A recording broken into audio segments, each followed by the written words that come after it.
Please ಅಪ್ಪ, ನನ್ನ ಬಿಟ್ಟೋಗ್ಬೇಡಿ please ಅಪ್ಪ. ಬಿಟ್ಟೋಗ್ಬೇಡ ನನ್ನ, ಬಿಟ್ಟೋಗ್ಬೇಡ, ಬಿಟ್ಟೋಗ್ಬೇಡ ನನ್ನ. ಚಿಕ್ಕವರಾಗಿದ್ದಾಗ ಮಕ್ಕಳಿಗೆ ಅಪ್ಪನೇ ಇಲ್ಲ, ಹೀರೋ ತರ ಅನ್ಸುತ್ತೆ.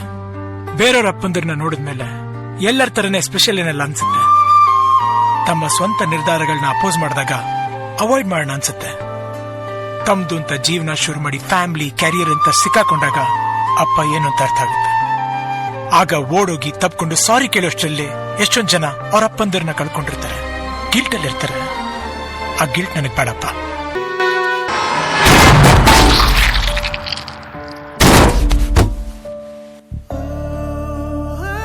ಇದನ್ನ ಹೇಗೆ ಹೇಳ್ಬೇಕು ಅಂತ ಗೊತ್ತಾಗ್ತಾ ಇಲ್ಲ. ಬಟ್ ಐ ಆಮ್ ಸಾರಿ, ನಿಮ್ಮ ತಂದೆಯವರು ತೀರು ಹೋಗಿದ್ದಾರೆ.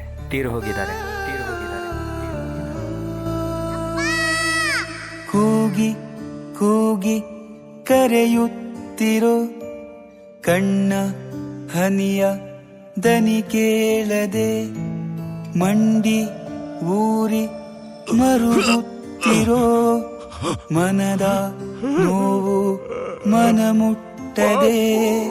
ಕೈಯ ಮುಗಿವೇನ ಹೇಗಾದರೂ ನೀ ನನ್ನ ಜೊತೆಯೇ ಇರು. ಪಾಪು, ಪಾಪು,